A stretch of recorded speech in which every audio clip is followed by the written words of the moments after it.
Forget it. The FLAMECAST!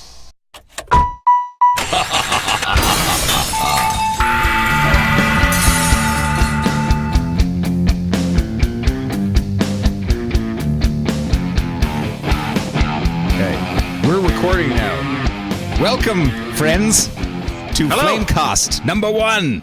Hello. Hello and welcome. Maiden FLAMECAST, voyage. here we go. Yeah, hey, Windy, how's it going, man? Yeah, not too bad, mate. How are you? Good, sir. Yeah, Windybeardgames, and I am Tobor Prime. Hello. Yeah, we decided it would be a good idea to talk about garbage and also our own games that we're working on. Pretty much. So you're working on Savage Shards of Gosen. Yes, sir. Yeah, Powerful Battle name, Hand, Powerful game. the scream of Jarl Hothep. So yeah, I had the pleasure of playing it for several hours, and it is mind-blowingly good. You're a brave man. Well, I enjoyed it, man. It was really good. Oh, well, really thanks. good. Yeah. So what's so why are you making it? Why? Yeah. What made you want to make Savage? That's a good question. That's a loaded question. Like a gun. Why'd you bother? Why'd you do it? Well, I mean, I grew up watching stuff like Conan the Barbarian, Nice. playing games like Hero Quest, which if you look at the box, it's got a big old buff, burly barbarian man swinging a sword around, kind of like Conan. Glorious, powerful hair as well. Yeah, just flowing locks. Oh, just Nary a majestic. split end to be seen. Does he use Timotei? Pantene Pro V. Yeah, man. Yeah. Yeah. Well, and being infatuated with stuff like Nintendo, the original NES growing up, and just I was just a huge nerd. I still am too. I mean, we're recording ourselves talking about video games on the internet, so you can't really. That's a very good point. Well made, Tobor. Yeah. Can't get too much nerdier than that. But yeah, just having an infatuation with that stuff, and then I always wanted to play a good, solid barbarian action adventure game with good controls and things like that. And you play games on the NES like Wizards and Warriors, for example. You look at the box art; it's got a really cool, moody, atmospheric, bloodthirsty looking cover, and then you put it in your console and you're a trash can with a sword, and it's like this isn't quite what I was. We need skulls and flame. Yeah, exactly, and blood and glory. Yeah, definitely, man. Yeah, Definitely. and that's the short version, and like loving games like Zelda 2, apparently one of the worst ones. Yeah. Mechanically speaking, Yeah, I played some other games with a similar vibe. I can't even remember the names of them. With the whole, the world map and then the 2D platforming areas. Yeah. Back in the day, What can I think of? There's one called Golvelius. I don't know if you ever played Golvelius. Yes. Yeah, that's a recent one for me. Like, that's a glorious game. I just recently got maybe last year at some point, I bought a Sega Master System off somebody on Twitch. Nice. And that's a favorite on there, which I still need to pick up myself. But I have tried Golvelius, and I was enchanted. I think it was Sega's answer to Zelda, or they were having. Yeah, they were back trying to. Yeah. Yeah, but I think it's better in many ways, to be honest. Great game, absolutely great game. There's a lot of Zelda games I don't like very much, personally. There are a lot. There are a lot of them. Yeah, 1 and 2 I love. I do love 1 and 2. Yeah, which ones don't you like? All the rest. No. I wasn't. I actually wasn't too keen on the Super Nintendo one. Really? A Link to the Past. Yeah. FLAMECAST. Brave. Yeah. Screw you. Yeah, we don't. It was. I really enjoyed it. I really did. One of the things I really liked about it is every square inch of it seems to be hand designed for that area. Like every time, I specifically was like, "Wow, this is impressive." Every time you go into a room where you can save and drink from the goblet, yes. Every room is different. Everything in it is different. Like, you're insane. Like, everything on the table is different. Like, it's madness. It's so good. Very rich. Oh, thanks. Thank you. I tried really hard to tell many visual stories. It's great with the little room. It's like, oh, here's where they torture prisoners, and here's where some guy probably died because a rock fell on his head, or just stuff like that. And I think I got kind of what's that? I got that from playing it. That's good. That's what I got. Everything Thank you. Seemed like it had a purpose. It was really good. This is probably what happens when you take over 6 years to finish a video game. But there's a ton of even indie games too. Like there's a ton of them that you kind of just like get bored a little bit after a while with them. Platformers specifically, where it's like that's all they're trying to do is just kind of bank on the platformerness of platformers, and then it's like, okay, but I've done this a million times before. You got anything else to dig your hooks into me? Yeah, no, I get that because it's such an old genre now, isn't it? It's so set. Yeah, you get some things that come up every now and then that turn it on its head a little bit, but I do find that we take it for granted. I find it hard to get to the very end of a platformer nowadays.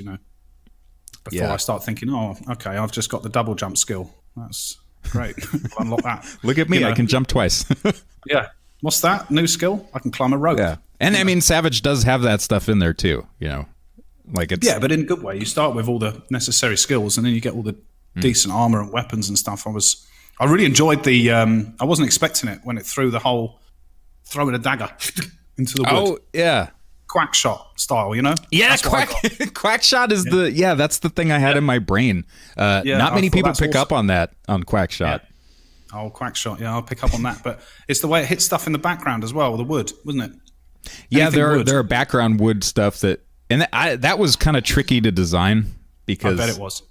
Yeah, it's like sometimes you want to throw a dagger and you don't, it's and to try to keep it in the player's mind that there's a way to do it. So I don't think I've really done it well, but it's in there. I had no issues with it. I got it straight away. I was like, well, what's this then? And I went, wow, that's cool. I like that. Well, that's good news.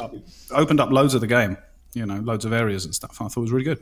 Nice. Another thing I thought was amazing is the levels of parallax. So the amount of background you've done. You know what I mean? Like there's like 6 tiers. It goes back and everything's moving and it was awesome. And then you got the smoke at the top, of like a burning village, but that's in like 8 layers of smoke and it's all moving. And I was like, whoa, look at this, rich. Yeah. The calories, the visual calories. Drink it so in. Opulent. Yeah. Neutralize yourself. Yeah. I felt like a sultan when I was playing it. That's how good it was. Yeah. Wow. You know what? I'm going to make a note of that. For the back of the box. Windybeardgames. I felt like a sultan. I did. It was so decadent. I enjoyed it. Well, that does me good to hear, man. Yeah, I think at the moment I'm lost at the bottom of some huge forest. That's where I'm trying to. There's wasps everywhere. I'm trying to get out of there, but it's good. And I got some orb. I've got to figure out what to do with that. From some fort, I killed everything and then went through and got an orb. Oh yeah, that's bringing up Zelda again. That's basically your piece of heart. You get 3 of those, and then you get an extra wound token or a heart, basically. Yeah, the little red skull. I get the impression that I'm very, very early on still, even though I've sunk a good 2 or 3 hours in. If you're in a forest. Oh, did you go to did you go to the cairns of Magdra? Which ones? Which? There's a fort to the north. Yes. Did you go through that? Yeah, I went through that, did that, and then went out the top, round the rocks. Okay, and did you fight the bear people? Yeah, and I killed the boss with the bear man. Okay, and that's where the orb was that you're talking about. Yeah, that's it. Okay. Yeah, and I got some massive sword that I'm swinging Excellent. about now. Kills everything. It's awesome. Sweet. Yeah, great game. Nice. So when's the date? When's it out? Got to ask the question. 2017. Come hell or high water. Yeah, it shall be done. Yeah. No, I see. The thing is, like, for the last last year or so, it's always been a kind of a, I got 3 months and I'm good. 3 months, 4 months tops, 6 months max. And then and I keep telling myself that as time marches on. I do feel like that right now. That I also think that that's a little bit of a survival mechanism that my brain is doing to me. It's like, just let him think he only has 3 months. Otherwise, he'll break. You know? Yeah. It will crack and crumble. Yeah. But I feel like I'm getting there. What you played up to is probably about half of what is in the current build right now. Okay. So there's another... I don't know. I want to say like 33% more that needs to be added. Mostly it's levels. The game just needs levels and it needs places to go. Because I wound up making a overly large world map. Like there's a desert area and there's a snowy mountain area and there's a swamp and crap like that. And I'm just like, I have to fill it with stuff. Or cut. Is that word? You can always cut. I had I was in Dreamstones. I cut an entire area game that was planned. Yeah, but you don't have to. So it's always an idea though. That would be the smart thing to do. Yes, I do. You're not holding stuff back. That game is serious business, in my opinion. Especially if you've got loads more than what I've already played. Yeah, you. I don't think you have fought 8 of the bosses. Well, there you go. 8. Yeah, and they're all done. Like most, the final boss still needs to be done, but all the rest of them are in there. Yeah, the boss was good though. I enjoyed that. That was good. He was well designed. I like the look of him. Another thing you I probably thought was fought awesome the raptor spitting boss too, huh? Oh yeah, I killed him. Yeah, smashed him up. Yeah, no problems. Well done. He fell to the blade. he did. But I liked. There was another thing I wasn't expecting as well. When you there's puzzles where you cut the ropes with the daggers. That I wasn't expecting that. When that come up, I was like, "What's going on here? How do I do it?" And I was like, "Oh, okay. Let me try chucking a dagger at that." Slice. And down it went. And dice. Yeah, exactly. Down it went. Yeah, it was good. Well done. It was really good. I enjoyed it, man. I really enjoyed it. I'll play more. Well, thanks, man. I appreciate it. You're welcome. I think it's a fantastic game. Yeah, I think it's going to do well. Yeah, fingers crossed that it stays that way up until the end, the bitter end. Of course it will. Of course it will. A crescendo of Gosen. Yes. Something to behold. Yeah. Oh man. Well, I got to play your recent game that you RagTag just launched like a month ago? Maybe just over, I think. Maybe 6 weeks, something like that. Yeah, RagTag, which I have to say I want RagTag figurines. Oh yeah. It's that kind of game that feels like tactile, like you can reach in and grab the art and as long as you have its consent. Yeah, that was always part of sort of the dream. You always spin the dream of what your game's going to be, and I was like, yeah, you could make a great physical edition of RagTag, and have these figurines and stuff. It's kind of based. Hang on, it's kind of based off that idea. So the game itself was formulated from the actual core concept of what it is. The whole drag, release, ping the figurine across the board. That was what the game come from, and then everything else was built around that. So the theme was. Started off obviously with like a sci-fi theme was the idea, but then I wanted to sort of draw in on the 90s cartoon sort of 90s figurines idea, with the extreme characters, and stuff like that. Like you start off with your basic characters, which is like a brute with a pipe.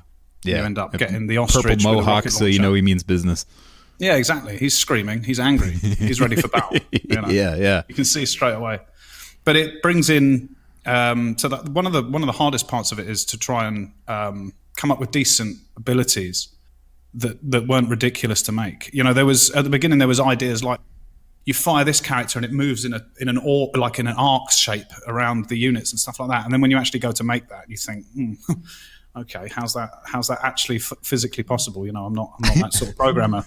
So you got things like the explosions and projectiles and things like that, which worked out just as well, and it's hard to make them so that they play nice, So the shifter, for example, she was a really difficult unit to make. Where you fire the shifter unit, she will travel through her own teammates, and also get a speed boost when she does, which means you can set up some really interesting sort of trick shots and things like that. Yeah, if you can exploit that particular mechanic, it feels really good. Yeah, so that was difficult. It was a real challenge for me, that game, compared to what I've made before, especially because I had taken two things I'd never really worked with before. If anyone's played any of my games, it's a physics engine, so it's the first game I've really used physics in. I usually don't make games that require it. Is it built in a built-in physics engine, like an actual? Yeah, so I use ClickTeam Fusion to make my games, and there's a physics engine, Box 2D, inside Fusion that you can use. I was going to say Box 2D, like if it has something like that, but I guess it's literally that, huh? Yeah, but the trick of that was the difficulty came in where the physics engine is fantastic if you're doing something like Angry Birds, which uses physics, but the pieces in RagTag are never falling. They never fall. So a physics engine is always trying to apply gravity to your pieces. So you have to. Yeah, it was a nightmare, but it turned out good. I'm really quite pleased with it. Oh, it feels great. Yeah, you like that? It feels great to play, and the atmosphere too that you've communicated. It really nails the chaos of a skirmish between what those characters would look like ostriches like with missiles mounted on them versus weird seamen with laser beams coming out of them. And say it feels like you. In my brain, in my imagination, if with these two sides duking it out, I see people like flying through the air and getting a bomb going off in somebody's hand and stuff like that. Yeah. Well, the idea was to try and make it strategic, but at the same time, chaos can just destroy your strategy. So there's not a lot of random in it. A lot of it comes down to knowing the rules, but at the same time, an explosion here can set off an explosion there, which can just completely change the board, and you don't know what's happening. And then you got later on in the game, reinforcements start dropping in. So, and I spent a lot of time figuring out how I was going to do it. I wanted it to be completely a surprise. So when the player plays it, when they go, well, what the hell's going on now? And all of a sudden, a load of enemy units show up. And you think, well, okay, so I was expecting this to be, I was thinking, oh, this is going to be an easy mission, and then all of a sudden it isn't so easy. And that was the idea. Bastard. Yeah. Well, when that happened to me the first time too, I was like, you got to be kidding me. Yeah. Because I was already terrified of what was happening. Yeah. Well, I think I personally, as a designer, I like to mess with a player. I sometimes have to think to myself, why am I doing this? I sometimes think, oh yeah, that'll really screw them up. You're in the perfect position to do so. Well, yeah. Yeah, I suppose. There's this big push, isn't there? There's a big push for everything to be sort of hyper casual now, which I find quite unpalatable personally. I think I like to play what a designer has laid out for me. It's like going into a restaurant and saying to Gordon Ramsay, can you make me scrambled eggs on toast? You go into his restaurant to eat his food. Same with games, really.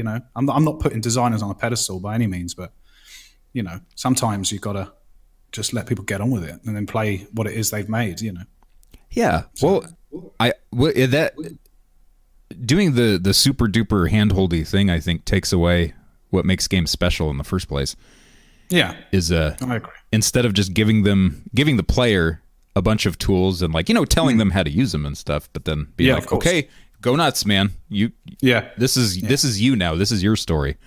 Yeah. Instead, you got this look what I did, everybody. Look at this exquisite cutscene that I have created from these two hands. Don't miss it. I don't want you to miss it. There's two competing philosophies, I think, and it's you wind up with one or the other. Well, it's a tricky balance, isn't it? It's a tricky balance, and I've missed that mark a few times. Well, I mean, you want people to look at what you did, well, so to speak. Yeah, but same with the challenge. I think RagTag is. I don't think it's a hard game, to be honest. I don't think it's difficult. I think it's difficult if you try and achieve everything it has to offer. So to unlock all the medals, with a par, because every mission's has a par, like a golf game. Yeah, the par thing can be quite challenging to hit, but the right kind, though, I think, if you really, really get comfortable with the game, because you can kind of. What I did for a few levels, absolutely, was kind of brute force my way through certain scenarios and stuff, and I won, but I was well over par. Well, that's where the challenge comes in, because I think anyone with any play it through, enjoy the story and the campaign and get to the end. I don't think it stops that. But if you want to push for the medals and things like that, then the difficulty ramps up towards the end of the campaign, you know. Yeah. And I think that's good. I personally think that's good, you know. Yeah. Well, it's a game, so there should be. Yeah. I mean, there's a win state and a lose state, and a good game will ramp it up and apply pressure, and then when you get through the pressure, like you get that release, and you're like, oh. Yeah, exactly. Yeah, I deserve that. I earned that. Yeah, and I like that. I like that in games. I don't like games that are super frustrating personally, but I think that's I think it's a decent design decision, you know, to challenge your gamers and your players and things. You know, I think that's a good thing. Yeah. It all depends on the intent. I think. I mean, for me personally, I want something that'll make me sweat a little. Well, I think with Ghosten as well. I died quite a few times trying to do certain things, you know, and I had to rethink. I thought to myself, right, well, I'm gonna have to go back somewhere easier, level up a couple of times. So I did that, and then I could get a better sword. Then I went and saved, and then went in and managed it, you know. But the first time I went in the fort, for example, I got obliterated. You know, and I went out and went and got some food and stuff, so I had some health. You know, and I think that's good. I think it adds to the game. Yeah. I think if you could have just flown through there, it would have been like, oh, that was fun. But it wouldn't really necessarily made you engaged in the rest of it. Yeah, it's like, why am I doing this? Yeah, exactly. So yeah, it was. I enjoyed it, and with RagTag, that's out now. So if you don't want to check it out, it's on Steam. I gotta say, the production values too, I was very impressed with. Thank you.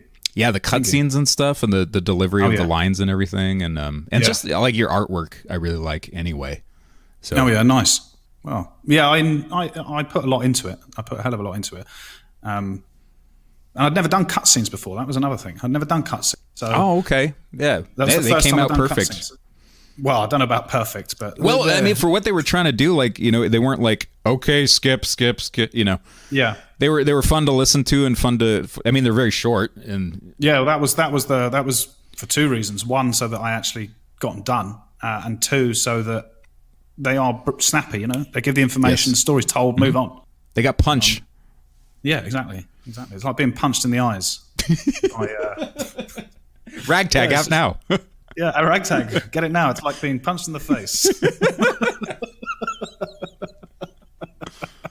But in a good way. Yeah. So yeah, that's done, and now I'm on GO2. So that's what I'm doing now. How's that going? GO. It's still. Yeah, there's not enough blue spark in the world. Yeah, there's not enough Tesco's Blue Spark at the moment, but it's going all right. Yeah, you got to get the full name in there. Yeah, exactly. Yeah, Tesco's Blue Spark available now. Checks in the mail. Tesco's Blue Spark. Yeah. I think there it is. I've come across some issues really. I was chasing RNGesus a little too far. I think I was trying to get too much random in the game. I was making some mistakes. I was going down the wrong. So literally last couple of days, I've decided to redesign about 60% of what I've already done. So that's a bit of a kick in the box, but I'm only a couple of months in, so it's not a problem. Not a problem really. And I remember with GO1, I actually did this 2 or 3 times. It completely changed what it was. So I think it's going to be fantastic. It's going to be a big game, but it's going to be it's still a long way off. Yeah, I got to play the first GO. Oh yeah, you're in for a treat, a real treat. It's probably the more I look at it, I'm like, you know, there's some cool stuff going on in here. Yeah, like, I think like almost like Civilization-y on a small scale, you know. Yeah, I think of all the games I've made, it's the type of game that I want to make more of. I think. Okay. Of all the games I've made, you know, I'm happy with all the games I've made, but I think GO, there's something about it. I like the loop of it. I like the way it plays. I like the idea of it. So I'm going to double down on that and just make a much, much, much better game than the first, you know, and see how it goes. But it's probably a 6 to 9 month from now, you know, until it's anywhere near finished. Okay. Yeah. We'll see if Savage is out before then. Yeah, we'll be having another one of these when I've got GO2. I was like, how's Savage yet? 3 to 4 months. 3 months. Yeah. I'm feeling it. I think this is it. Yeah, well, mate, it'll come out, and when it does, the world is not ready for the savage shards just of Ghosts. tens of players. Yeah, literally. Same as me, mate. Met tens of fans queuing up. You know what I mean? Literally tens of people screaming. Go, son! Yeah. You can hear each individual one. Yeah. Oh, yeah, there's Jim. I heard Jim. There, yeah. No, I'm sure it's going to do really well, mate. I'm sure it's going to do really, really well. You know? Well, fingers crossed, and I appreciate that. Yeah. I'm excited I'm just excited to get to where like you are, you know. Oh, yeah. Games under your belt and just rocking and rolling away on the next project. And you also do like smaller bite-sized projects too on like your Patreon and stuff. And that kind of fascinated me. I was like, I want to do that too. I want to make these little bite-sized, you know, arcade experiences. Yeah.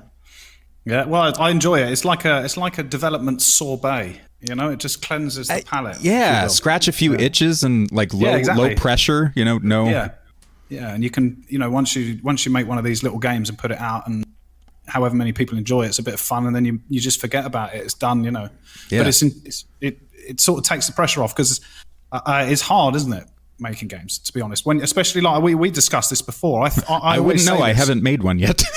Well, I'd say you have, but like 60 to 70% of making games is drawing rocks. Yes, we discussed it. It's like you don't realize just how much rock you have to draw, and by rock I'm talking about ground or mud or whatever. Literal rocks. Yeah, rocks. You're just drawing rocks for weeks on end. Weeks on end. So and you always need.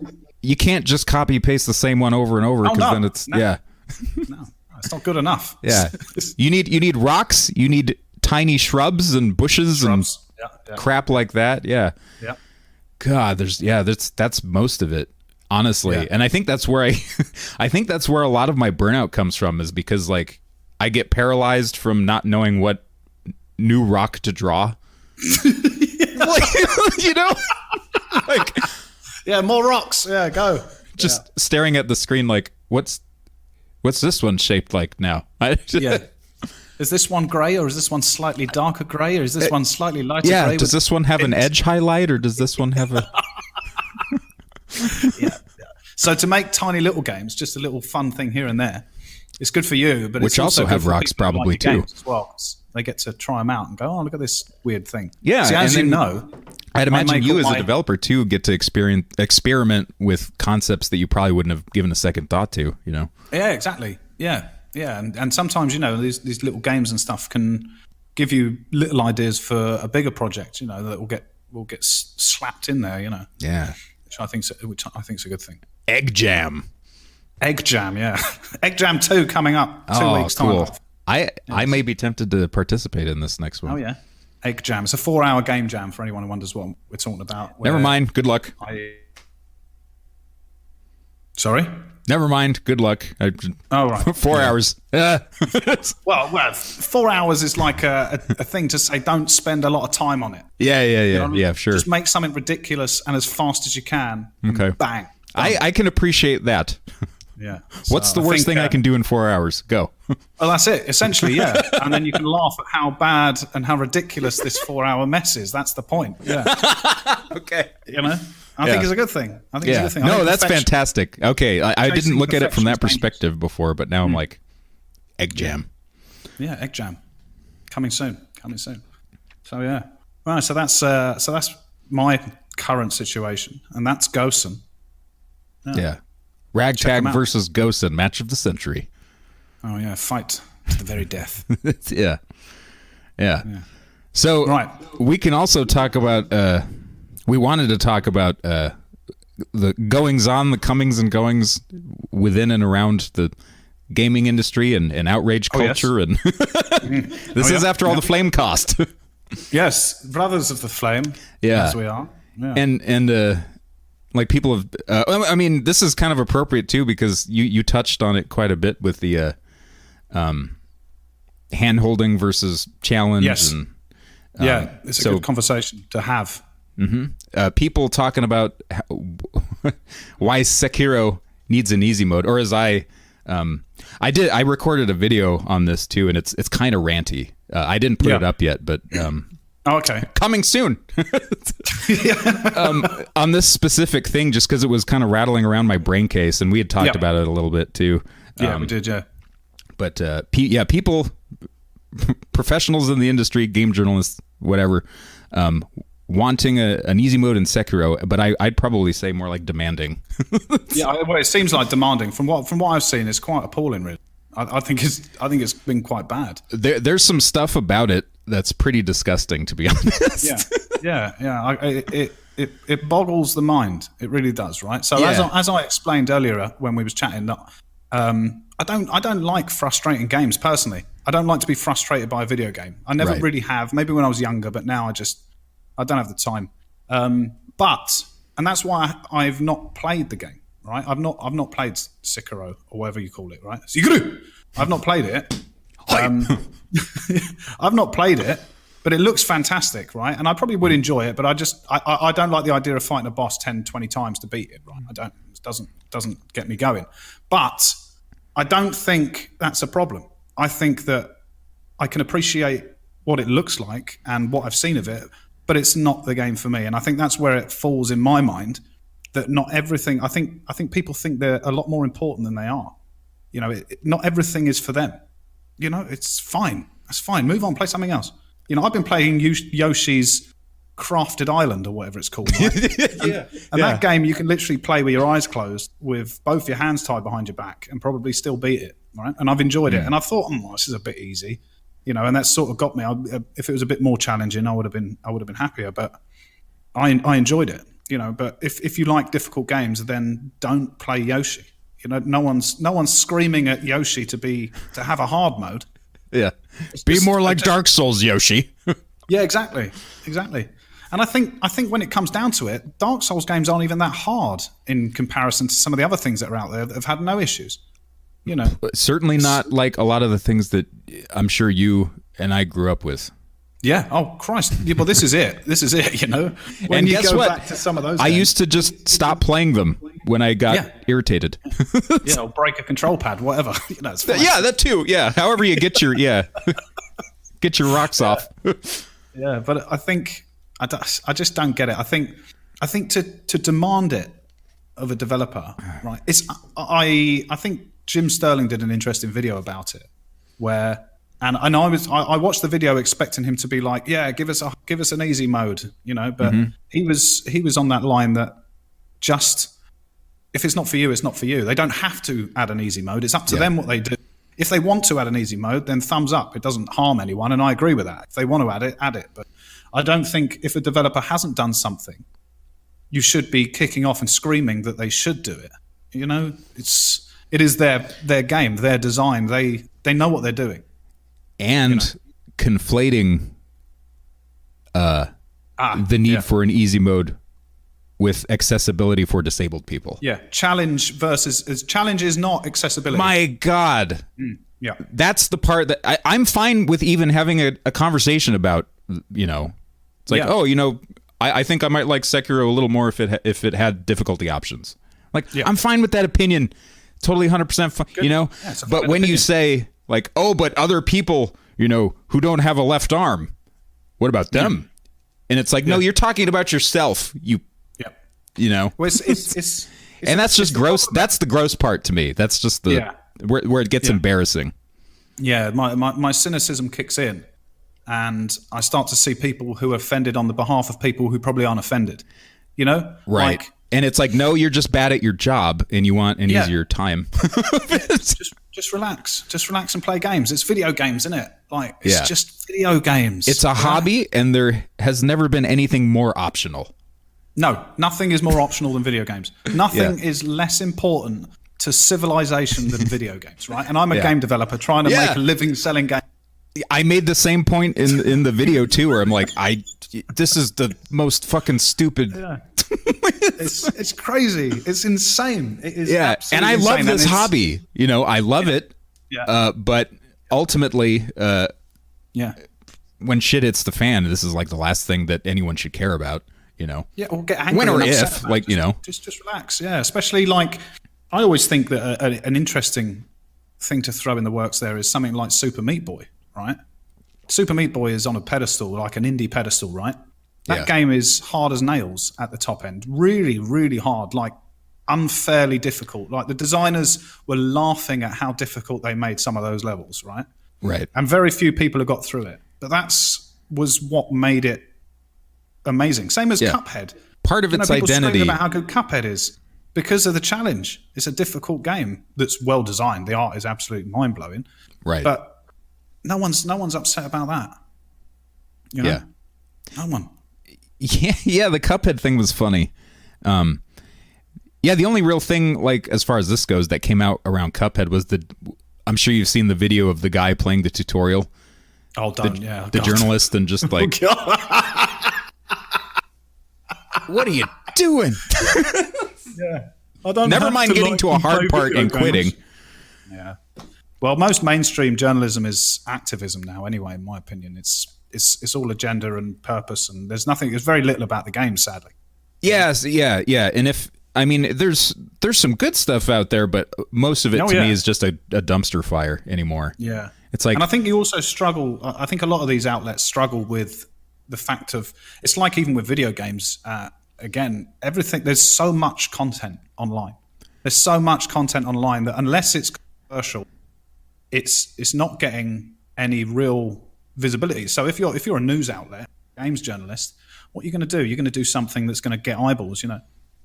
That's what you do. They're already fighting their demise. Yeah. In the wake of the people on YouTube and and Twitch streamers and stuff like that, where it's like, Yep. Yeah. Good luck. So no wonder, like, they're going to do what works. Yeah. And they're gonna write up inflammatory stuff and get people riled up, and like it's like, I'm gonna go to Kotaku and write a comment to let them know what I think. It's like, well, they got your click, buddy. Yeah, exactly. Well, I think on YouTube an upvote. Uh-oh, Mayday. Can't hear What's the you. matter? You can't hear me. Hello. Oh, I can hear you now. Hello. Yeah, I can hear you now, but you cut out. Right. And you were talking about, you said you think on YouTube an upvote is... I think an upvote and a downvote mean the same thing to the algorithm. Yeah, engagement. Yeah, It's it doesn't all matter which under one you engagement. click. Yeah. So, it's an interesting world where if you like it or don't like it, it doesn't matter. Like that is interesting. Yeah. That is interesting. Yeah, it gets put in front of more people's faces. Yeah. As long as you give enough of a damn to say whether you love it or hate it, then it matters. And I think that's really interesting. Yeah. Yeah. But you played it. What do you think? Sekiro? I love it. Yeah. I am also a fan of the Soulsborne series, Demon Souls, Dark Souls, Bloodborne, etc. And going as far back as Kingsfield too. They're super chunky, offensively old dungeon crawlers, which are interesting to play too from a historical perspective, just to see like what kind of philosophy carried on throughout the entire, as they were making fantasy hack and slash games. It's like, oh shit, you play Kingsfield and you still have you still got to manage like a stamina bar and stuff, and like that was 1995 or 94 or whatever. They've just been working that. Yeah, they've just been chipping away at that thing. Yeah, smart. It is smart. But Sekiro is, I think even if you don't like the Souls games, you'd probably I could see somebody getting into Sekiro because you can tell it. I mean, it's made on the same tech. It's made with a lot of the same atmosphere, and it looks amazing. I watched you play it on Twitch. It does look really, really. I think I would even enjoy it. Yeah, I think it just boils down to if it's the sense of movement. I think would probably sell you. Oh yeah. More, yeah, like just being able to grapple hook around, and like the stealth is nice and fluid. Which stealth games tend to bug me sometimes, where it's like I don't like stealth games too much. This one though feels great. Yeah, somehow. Okay.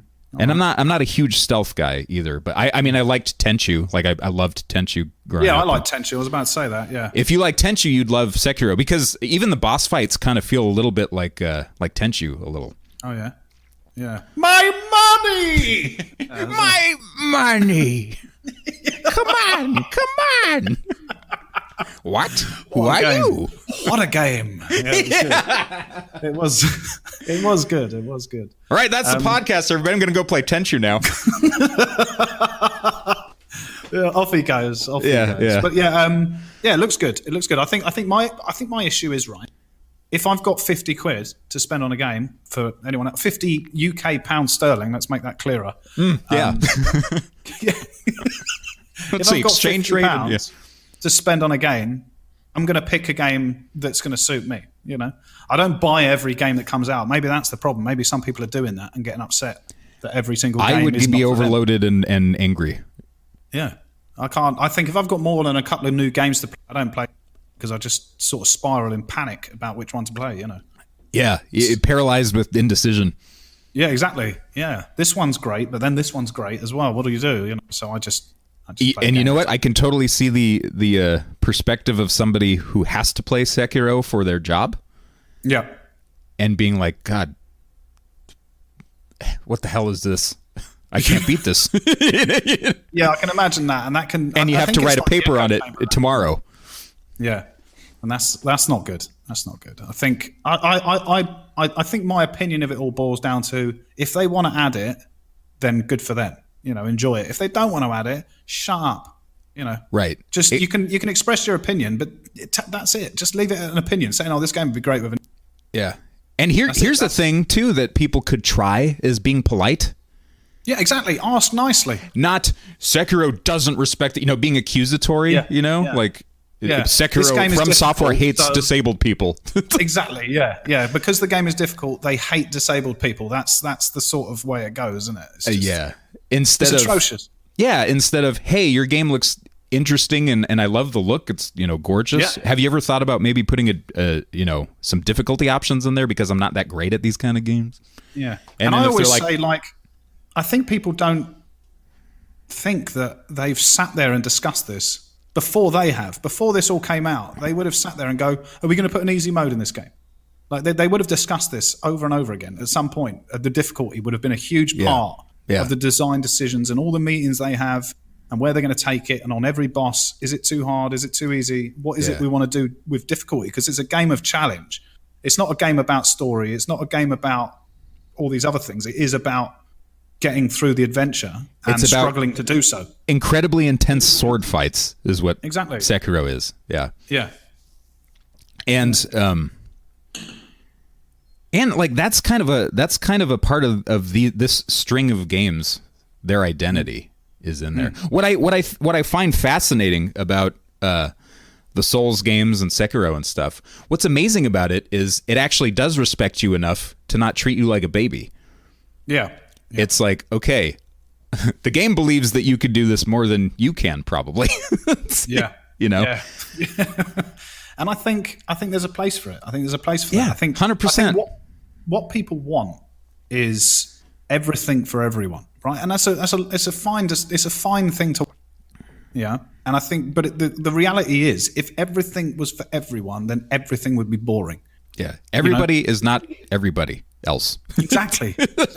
And then it's just, and then what is this easy mode? What is the easy mode? What constitutes what these people are screaming for? Yeah. What is it? Here's the thing about Sekiro too, and the Souls games in general. When you play through the game for the first time, Yeah. usually there's some sort of ritual you can perform mechanically in the game or something that makes the game objectively harder. Okay. Like it slaps some sort of thing, like enemies do more damage, but they drop better stuff, stuff like that. Oh, yeah. And then when you get through your first playthrough, you go on to New Game +1, +2, +3, and the game ramps up. Enemies have more hit points, they deal more damage, stuff like that. Sekiro has all that stuff in there. Who's to say that the very first new game, the baseline new game that you play, isn't easy mode already in Sekiro? Exactly. Yeah. but from a design's perspective, that is the easy mode. Precisely. And let's say, like you said too, like what exactly is the easy mode? You can lower the bar or whatever, okay, maybe less hit points for monsters or they deal less damage or something. You're still mechanically playing the same game. It's just maybe taking you less time to do it. There's less of a window for messing up or something in a fight. But there's always going to be somebody that can't still can't do it. Of course. You know, and there's nothing wrong with that. No. And there's nothing wrong with it. That's where it gets complicated, you know? Yeah. I think you just have to, like the term easy mode. What does that's the thing. What does it mean? What does difficult, like back in the day when a game had a hard mode, right? That could have meant any number of things, Yeah. right? It's Something like game Streets to of game. Rage. Yeah. Some games had harder levels, like the level designs would change back in the day. And things like Streets of Rage would just throw in more enemies. Right. So you'd have, that would be the challenge, would just be a more of a ruckus. You know what I mean? There's just more enemies all over the place. They didn't, which means maybe more random crap can happen to you. Exactly. Too. But they could have made it so that you die in one hit. That would have been a hard mode. You know, they could have made it easy mode that you're invincible. You can't take damage. But it's like, then what would be the point? But I get it. Right. You can still beat people up if that's what you want to do. Yeah. But Maybe you just want to look at the art in the game. I don't know. Yeah. It all comes down to the design. But then if it's too hard, then watch it on Twitch. If you want to enjoy the game and it's too difficult, I did a load of just think, oh, that's an awesome looking game. I'd probably enjoy it, but you know, I don't get enough time to play games. And if I'm going to get the time to play games, I don't want to struggle through it. And that's, you know, yeah, that's a good point. Yeah, just watch a video. Yeah, just go and watch it. Just go and watch it. You know, you don't need to protest. You don't need to start a protest. You just enjoy what you enjoy and don't like what you don't like. Yeah, you certainly don't need to get angry. No. Like you know, nasty about it. Yeah. Which is that's really the only thing that bothers me about it is the nastiness. It's like, hold on. Can we calm down for a second? I've seen it go further. It starts off with like, oh, Sekiro could use an easy mode. That would make it more fun. Sekiro could use an easy mode. That would make it more accessible. The developers of Sekiro don't like disabled people. The games industry in general does not like disabled people. That's the way the conversation goes. Yeah, it's got to go scorched earth. Yeah, 0 to 60. Here's a good example. With GO1, for example, here we go. So this, I released that 3 years ago or something like that. Good. Here's a you know, in your backyard example. Yeah, so the whole game uses mouse and left click, right? That's the whole game, right? So that's pretty accessible to some extent, right? It doesn't have all these colorblind modes and all these other things, but it's quite an easy game to play left click. And I got a message from someone, an email, basically saying that they're disabled and they find it hard to click so much, right? They really enjoy the game, but they're struggling to click so much. And then they gave me an idea of having like a click and hold mechanic and a reverse. So you click to stop and you let go to move the drill, right? So the game plays itself essentially until you tell it to stop. So I added that for them, but I never thought of it, you know, I never thought of that. But that's an accessibility option. Yeah. But the game was, you know, it wasn't designed not to be accessible. You know, that's I'm all for accessibility options. 100%. I feel like that's a completely different discussion. Yeah, and they're being connected, and they're not connected at all. At all. The most difficult game in the world could be accessible to anyone. It doesn't mean it's playable by everyone. That's a very different thing. Yeah. You know? Well, and some of that gets kind of nuanced and weird too, because what you can do is you can make your game just totally, you know, remappable by anything, which Savage has in it. It's like you could play it with like a USB powered trombone, like probably. Yeah. As long as it uses DirectX input or whatever, DirectX, sure. Yeah. Or foot pedals, you know, like if that registers as a, you know, whatever, like a keybind, go nuts. You do whatever. But what's hysterical about a lot of it? Have you seen the quadriplegic guy playing Sekiro?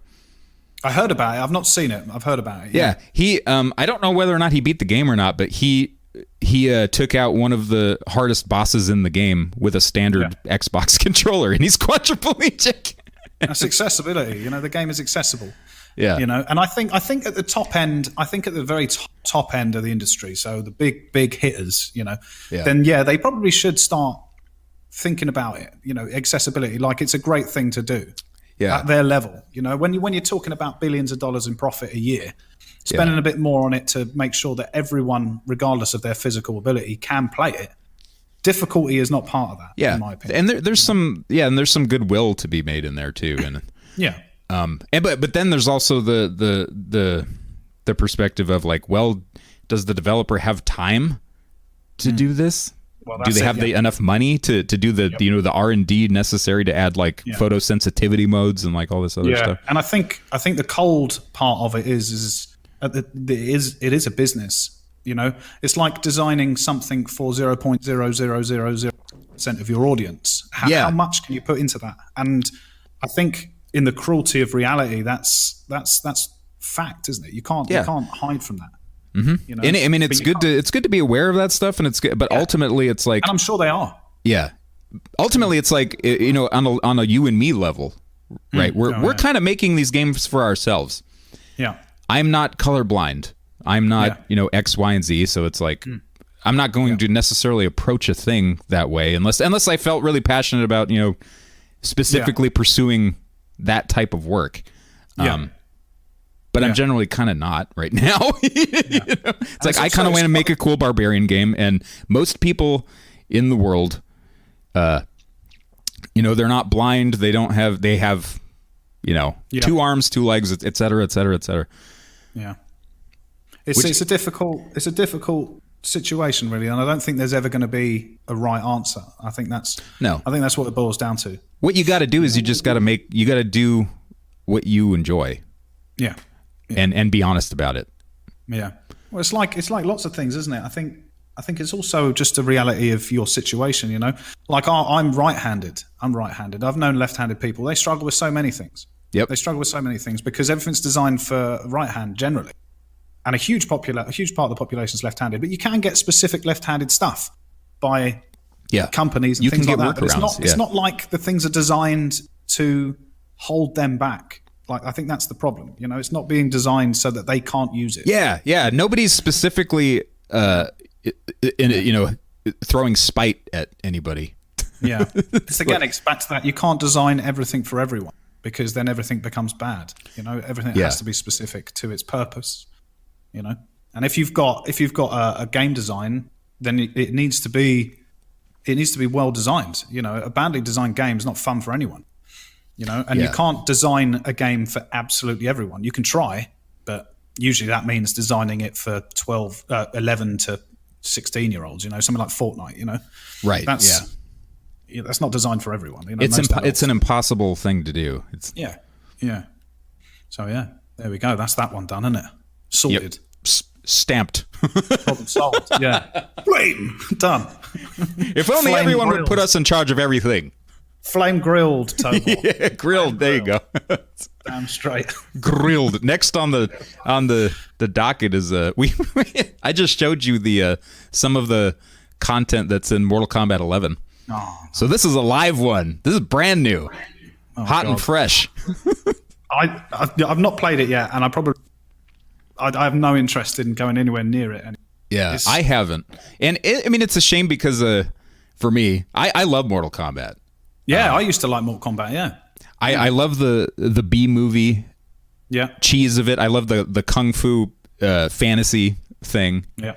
The darkness of it's cool as well. Like the world it's set in is awesome. Yeah. It's just fun. It's like, it's stupid, awesome ninja fun. With people that throw fireballs at each other, and just like the general art and aesthetic of it is really cool to me. Yeah, it's very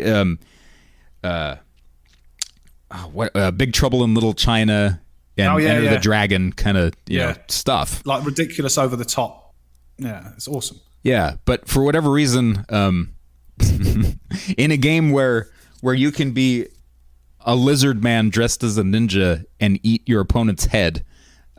This is now the platform for being self-righteous on now. It's crazy. Like if there was a place to try and make statements, Mortal Kombat's not the place. Mortal Kombat's not the place, isn't it? You know, like it's just crazy. Like, what was it I saw the other day that really made me laugh? Right? I don't really have a foot in the race at all. I don't care. You know, I don't care what they do with the game. All these modern beat 'em ups are garbage anyway. They all just ultimately, anybody can do whatever the hell they want, and it's do what you want, say what you want, but it's just be ready hilarious. For consequences, of course. But I don't know what they're trying to achieve with this whole. What was it I saw that I was like, I was shaking my head in dismay. It was the designer talking about the female characters in the game and how they're no longer cut and paste anime women with no clothes on, essentially, right? Because it's not a woman's not fit for battle in a bikini. We don't have bathing suit fighters, and that was it. Because you're not going to be wearing a bikini when you're fighting for your life. Is basically And then underneath was a picture of all these dudes in loincloth, nothing else. You just think, what? If I was going to go into battle, I don't particularly want my cock and balls swinging. I'm going to want a nice piece of armor. I'm going to want to be able to fight. Well, here's the thing. Here's the funny part about this too is if you look at women's MMA, men's too, any combat sport, male or female, they're generally not wearing a lot, so nobody can grab parts of their clothes. Yeah. It's insane. And it's like it's not like Mortal Kombat always used to be titillating. No, it never was. Like erotic. It never was. It's not some of it got kind of racy. Yeah. In certain character designs and stuff, the women got pretty, like voluptuous and the one with the fans. There was a woman with fans. Katana, Yeah, back in the day. Katana and Melina and Jade all got pretty hyper sexy. Their costumes at one point their costumes started to look like what you would get at a Halloween store if you were if you were going to be a sexy ninja. Sexy ninja costume for Halloween. But in Mortal Kombat 2 or 1, 2, 3, Sonya was the main female fighter in the first one and stuff. The only female fighter in those. She was wearing workout clothes. Yeah. She wasn't wearing green yoga pants, didn't she? Yeah, but she still looked good. And what's funny too is the woman that played Sonya in the originals. I mean, because they're digitized actors, right? I forget her name now, but she still looks like gorgeous. Right. And fit too. It's like you could have put her in it, but you didn't want to probably because she has big boobs. Yeah. Probably. It's crazy. It's like it's a game in which this is a game in which as a character you could tear off the head of a woman, right? And then kick it into the audience. But as long as she's fully dressed, as long as she's got on a suitable attire, Yeah, most of them it's like not an inch of flesh except for like their face and their eyes or whatever is exposed, and it's almost kind of uncomfortable looking to me. It's like, aren't you hot in that? Or you just you look at the dudes and they look great. I think one of the alternate costumes for Baraka, for example, his loincloth, the one I think you saw, he looked fucking badass. Like he's got his muscles and his athleticism, exposed, and it's like, okay, that guy, I don't want to fight him. Yeah, he's going to do some damage. Yeah. I just think it's just crazy. I don't know why you would do it. Yeah, I don't know why you're doing it. Yeah, I don't get it. For Mortal Kombat of all things. Yeah, it just makes no sense. It's like Mortal Kombat is the hill that we're going to die on. Yeah, exactly. It's like making Grand Theft Auto politically correct. Right. It's just you can no longer mow down civilians and then get chased by the police and then see how long you can last. That's not part of the game. Well, goodbye to 95% of your sales, I guess, then. Would be interesting to see what happens, but it's going to be chopped up, like you said before we started that they put who was it? Shao Kahn, who was locked behind a pre-order. He's a mainstay character since the beginning. Wasn't he in the first or was it the second one? He became the bad guy? I don't know if he might have been referenced in the story for the first one, but he was the boss in the second one. He's the big buff dude with the skull mask and the Emperor. Yeah, exactly. Yeah, it's crazy. You can't do this. What was it I was looking at the other day? Was it Dead or Alive 5?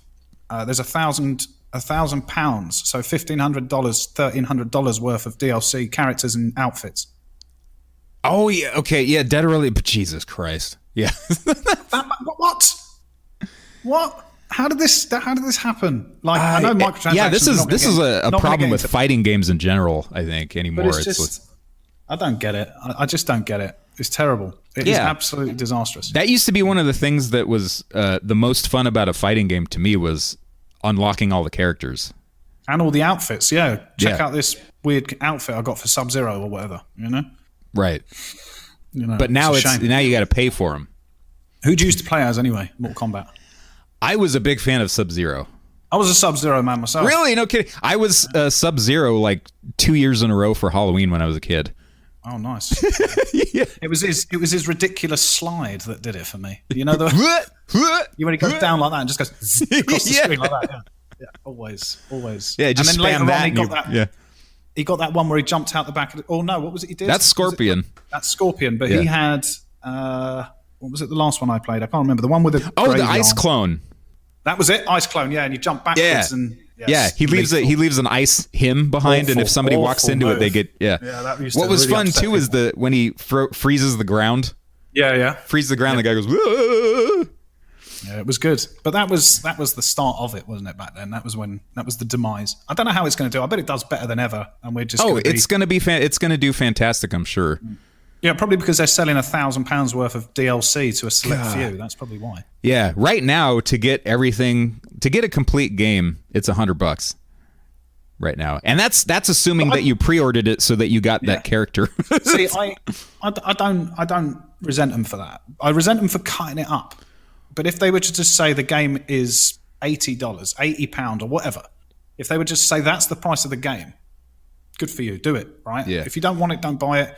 But to say it's $50 and then to cut out all the shit that matters, and then put a tenner on each one and say that they're optional, it drives me mad. I'd prefer to pay £100 for a game and know that the game is complete. Nintendo still manage it. It drives me crazy to think that there's shit missing from my game because I didn't pay enough. And it's the language that bothers me. Again, it's like a language thing. It's standard edition. Yeah. That is basically it's a high priced demo, I guess. Yeah. it's just as ridiculous. Like I was saying, I'm playing Yoshi's Woolly Island or whatever they call it. It's got like 100 outfits to unlock in the game. All of them in the game, right? Every single one of them. They could have imagine that. Yeah, exactly. And you're just sort of like, oh, this is a breath of fresh air. And then you think, actually, no, it's not. It's not at all. This is what it's always been, and it's only recently. Yeah. It's got more levels than I expected. I was expecting it to be half the size it is. I'm still playing through it, and there's still more levels to go. And every time, this is the one thing I've noticed with Nintendo. Every time you think you're done, they throw another world at you recently, which is crazy. That's awesome. They're still doing it. Everyone else can still do it. I know Nintendo are first party, so they probably got money coming out of every orifice. But isn't that funny, though? To go back to Sekiro for just a second, too. Sekiro's in the same arena there where it's like, oh my God, I just bought a video game by itself, played it start to finish, and that was it. It's a video game. There's no DLC. There's no microtransactions. There's... weird currency that you buy and then do a loot box thing or whatever. It's a game. Somebody made a video game, and I played it and I finished it. It's crazy, isn't it? And you'll probably be happy in 6 months' time when they slap out DLC area or a new story or something. I mean, as far as I know, there's no plan to do that. But but if they did do it, it's like, hey, the experience that I had was an honest one, so. Yeah, I'm much 100% more willing to buy that. Yeah, buy an expansion to it. I'm the same. If a game is a game, then I'll pay for additional content as and when it comes. If I but I just can't stand this slice and dice mechanic that they put into everything. It's amazing. It's crazy. It's absolutely crazy.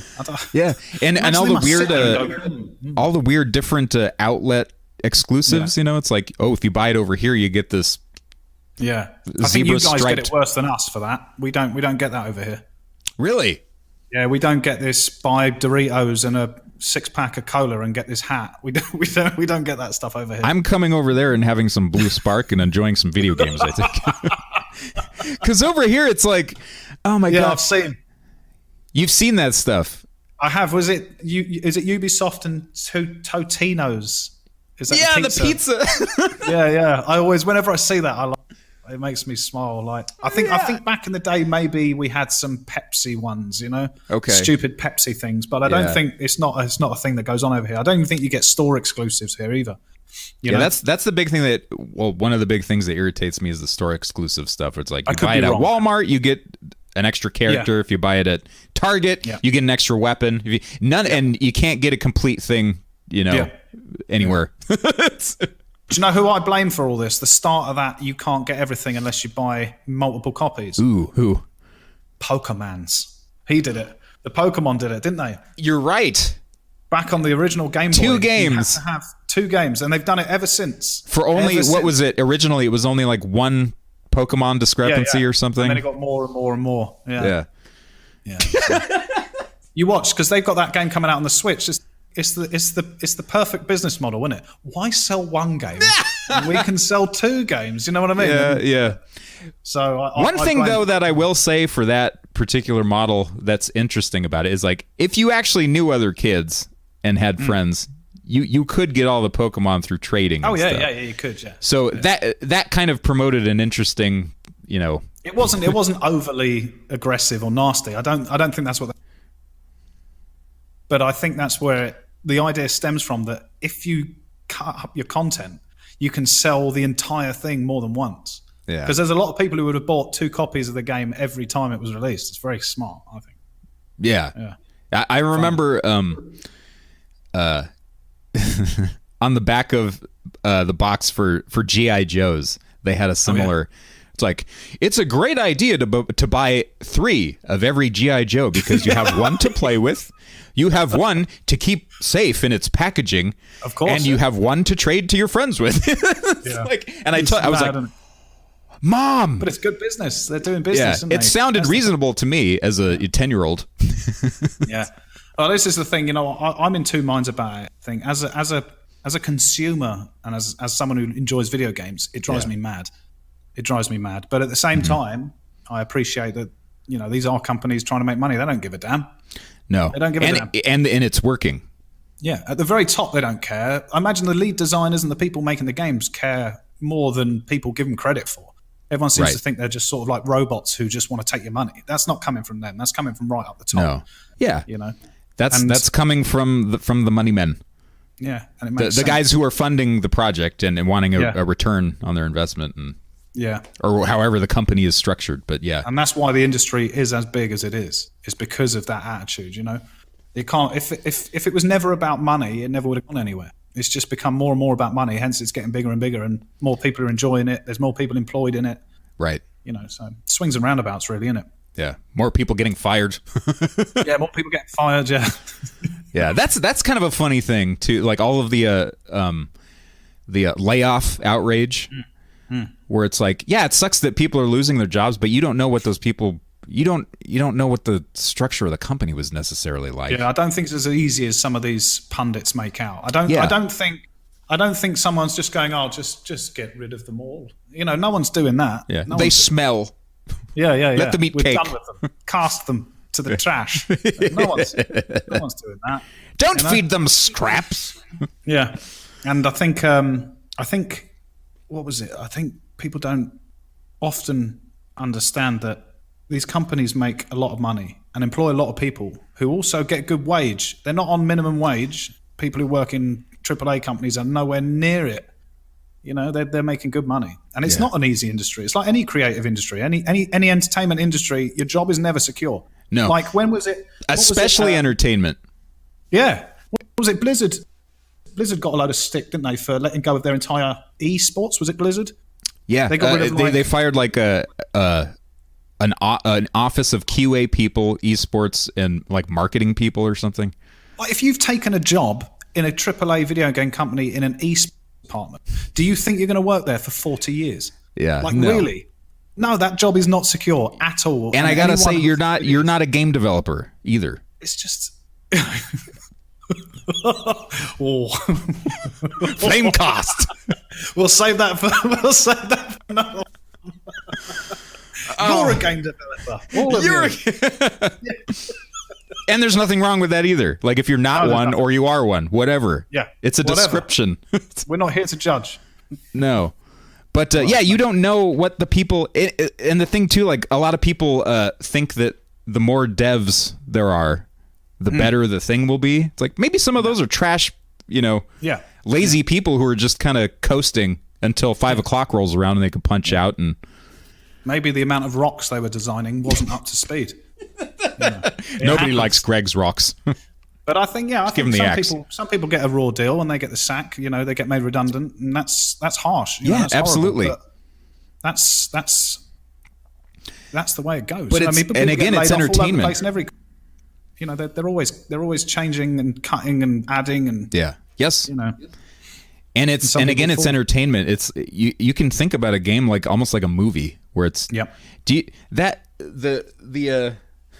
makeup girl on Matrix 3 is not just now an employee of of Matrix 3 forever. It's exactly. the movie's done, the movie's over, and now we have to that director will go on to do different things. The PA will go on to do something else, and the assistant director will do or maybe never do it again because they don't want to. I don't know, but who knows? Who knows? Yeah, a game. I just don't know. Yeah, but I think we need to give them a little bit more. They don't sack people for no reason, and I'm not saying it's their fault of the people who were fired. I think it's the company and its future that's considered. Right. People are nothing to these companies, and that's just the way it is. It doesn't mean it's bad. It's just the way it goes. Get another job. Right. In an industry that is more secure, become an accountant. If that's what you want, there's always I mean, the company generally doesn't owe you anything but the money for your work. Yeah. It would be nice if they didn't let you go. It would be nice, but this is not the way the world works. You can't force it that way. But I do think he's a bit greedy at the top, though. I kind of agree with that. I do think that they pat themselves on the back and cover themselves in gold a little too much. Oh, absolutely, yeah. Nintendo was the Nintendo dude, didn't he? He took a massive pay cut so he didn't have to sack people because the Wii U yeah. What's his name? The HAL Laboratory guy. Yeah, the Iwata man. Yes, died, yeah. But see, that's honourable. I'll give him that. That's really good. But if he's sacrificing his wage to be needed, then you have to question what the company's doing. Do you know what I mean? I think in a general sense too, CEOs are paid what they're paid because they could get cancer in a week from the stress. Probably, I wouldn't want to do it. No, I would not want to do it. It sounds like a terribly mean job. Like you're. It's a hard job, yeah. The whole thing is on you, and yeah. It's like the Ubisoft dude, isn't it? What's his name? I can't even tell you his name, but just go with him. Yeah, I can't God knows remember how much he makes. Probably more millions than I'd ever see in my lifetime. Yeah. Well, and a lot of that too is tied up in like things like options and stuff. It's not like stocks and things. Yeah. It's not like it's in his pocket. Yeah. But he could make the mistake and 10,000 people lose their job and billions of dollars are lost and it all goes horribly. Someone like him could destabilize the entire industry far more than it already is. Accidentally usher in the apocalypse. Yeah, he could. Someone at that level, but I wouldn't want to do the job. I wouldn't want to do it. I think people just think they sit around all day drinking champagne and eating soft cheese, which is and what money they do make, they hoard it and never spend it. No, I don't think that's the case. They employ lots of people. I'm not saying go CEOs, take as much as you can. I'm just saying neither am I. It's easy to go, it's not fair. They make more than me. It's all unfair, And I think that's the modern attitude, isn't it? I think that's a terrible attitude to have. Mm-hmm. Aim for the stars. If you make it to the moon, you've done well. At this point, I'd settle for the mailroom downstairs. Yeah, exactly. Yeah. But there you go. Yeah. So that's MK11, more or less. Whoa, and then there's the Jax ending too. That if you wanted to talk about that. Oh yeah, go ahead. Explain the Jax ending. The wokitude there. So yeah, where Jax, the black character in Mortal Kombat 11, is now a caricature, thanks to his brand new. I think it's arcade mode. It's a version of arcade mode that's in the game where each character gets a little goofy ending at the end. And Jax says something like, with his winnings, he's now going to go back in time and prevent the African slave trade from ever happening, and turn them into like a kingdom in their own right or whatever. And what does he say? He says, "I'm not waiting centuries for everyone to get woke, so I'm just going to do it myself." And he goes back in time with whatever Mortal Kombat magical power he now has. And it's an honorable message, right? It's a good message, but sure, the intention is, it's like, yeah, sure, we all want to go back in time and shoot Hitler in the face or whatever. Yeah, of course. Nobody wants any of that stuff to have happened or to happen or whatever, but it's that's not the ending for a warrior who's just torn the heads and arms and legs off 60 people to get there. Like, that's not an ending for Mortal Kombat. And it's not necessarily an ending for a good character. That's like Scorpion, right? Getting to the end, right? He kills the last dude or the last woman. I don't want to start a war. And then at the end he goes, and then Scorpion wanted world peace. And everyone was happy. Yeah. And he's dancing around in a meadow with flowers. Tucked all of the children into bed, read them a bedtime story. Yeah, righted all the wrongs. And it's like, that's not what... They turned Jax into something that's like, okay, this is what all black people must think about all the time is slavery. And just how they hate it. It's just unnecessary. Yeah. It's unnecessary. And I've got to say, actually, after watching that, I'd never seen one. They look like absolute grade A shit. What the hell? artwork is terrible. What the hell? It looks like someone's just gone, oh, quickly, get it done. And it's, with shitty colored pencils or something. Yeah, like I get, like I said to you, actually, if it was made by a team of 4, you'd be like, oh, these cutscenes are awesome. But this is made by, is it Midway still? I don't even know who make it anymore. Who makes it now? NetherRealm Studios. Was it Midway before? It was always NetherRealm Studios, but it was published by... right, okay. Midway and maybe not Acclaim, but Midway used to do it, and I can't remember. Interplay maybe at one point. What low effort? Low effort. Even if they just animated the character models and used the stages, they could have done better than that. Yeah, just used in-game assets. Even if they did, freeze frames of it. Yeah, it would have looked better. I don't know. It's just crazy. Oh, it looks terrible. It just looks awkward. But and just the message of it is so like, really? Mortal Kombat, really? Yeah, I can't. Do you know what? I think if spreading all this messages, go nuts. But Mortal Kombat is not a place. I'm not saying, it's not a game to mess with. I don't care if you mess with it. I don't even. Mortal Kombat has always been stupid and outrageous. But it's stupidly violent. The whole game is about violence. Yeah. You can't use a game that's entirely about violence to push messages. It just doesn't make sense. It's just ridiculous. You can, and you look like an idiot. Yeah. It's absolutely insane. What's funny about it is it's so like in their effort to virtue signal so hard, they've turned Jax into a blaxploitation character. Yeah, it's just like it's almost insulting to the people they're trying to virtual signal to. Like it's almost gone full circle. It's just crazy. It's crazy. Like the virtual signal itself is almost insulting. Like it's just ridiculous. Yeah, and it's like Jax Mortal Kombat has better character in it. He was mental, tearing people up and stuff. It was awesome. Yeah. Well, and he was a kind of a stereotypical like patriotic dude. But and that's fine. He was like a G.I. Joe character or something. Yeah. But now he's like not that anymore, and he's like, only cares about getting woke. I can't. It's such a shame. Yeah, and Mortal Kombat has never been well written either. It's always been schlock. It's always been. It's a game about demons, and isn't it fighting for the demon realm or something? In hell or something like that. But even that aside, like the actual like moment to moment dialogue stuff has always been like WWF tier drama. Yeah, ridiculous. Yeah. Well, the characters are ridiculous, aren't they? They're not. They're just stupid characters that have cool shit flying out of them. Yeah, you're playing it to be a ninja that can, that's in a fantasy realm where everyone like knows kung fu and can shoot lightning from their fingertips, and that's why you're playing it. Pop in, didn't it, at the bottom of the corner? What was it, Toasty or whatever you say? Yeah, exactly. What was that about? Awesome. Yeah, that's the game we're talking about here. We're not talking about being woke. We're talking about one of the designers pushing his head into the screen for a laugh when you uppercut someone to death. That's the kind of game. That's Mortal Kombat. That's like, oh Jesus, they're just chasing this dollar, aren't they? The woke dollar. And it's that, and the philosophy behind it is just kind of whatever. And then all the microtransaction-y crap and the character design stuff. It's just like, I have zero interest in it, which again is a shame because I grew up loving the Mortal Kombat games and I liked Mortal Kombat 10 and 9. What are we on now? What number is it? 11. Jesus. I played... what was the one that came out with the Xbox One?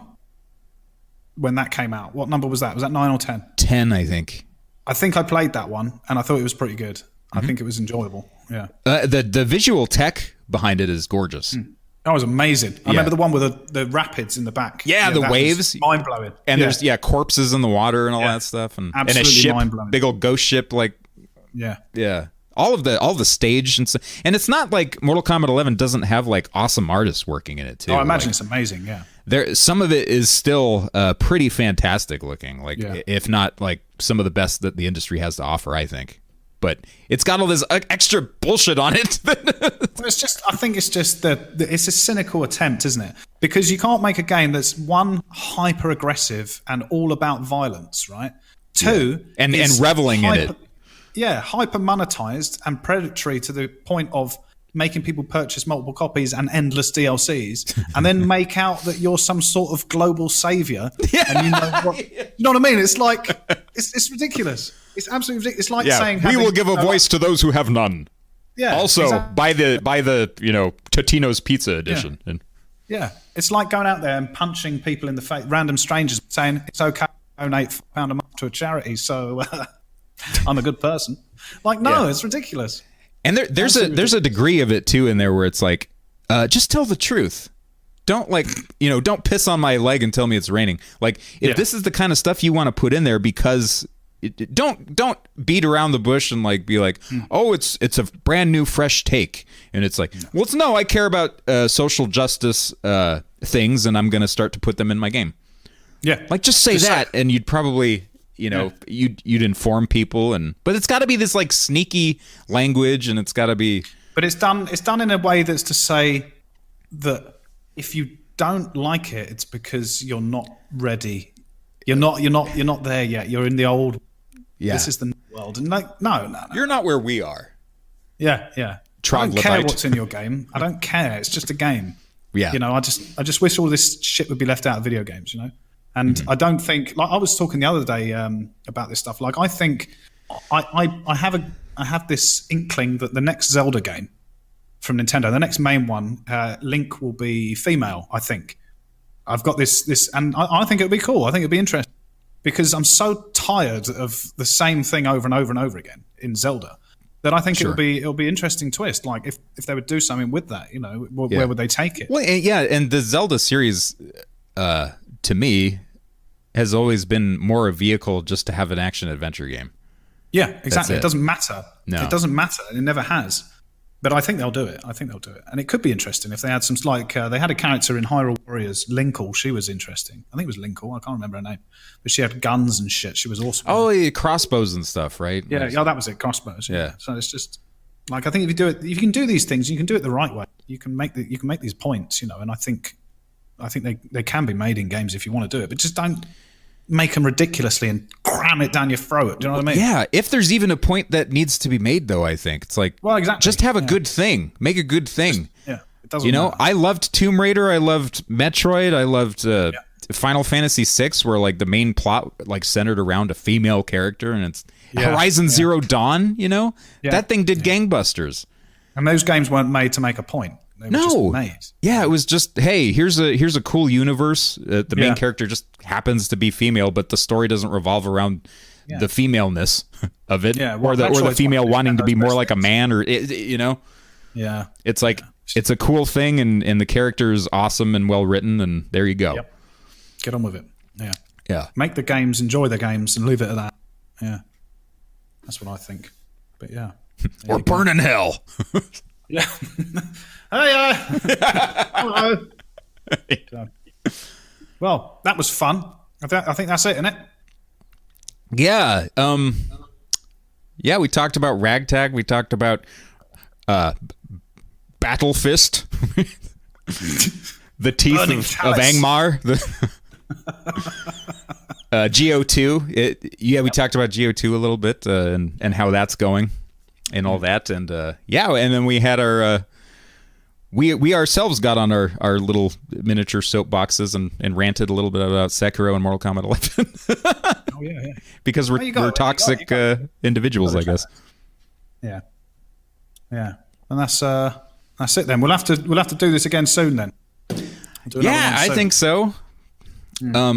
yeah, follow Windybeard on Twitch, and where are we gonna put this for? I think we just slap it on both of our YouTubes or something, and yeah, we can do that. Yeah, find out some other places anywhere that will have us.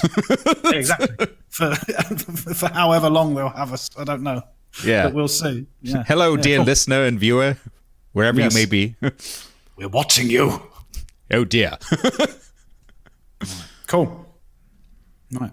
Are we still recording? We are. I can hit stop now. Cool. Nice.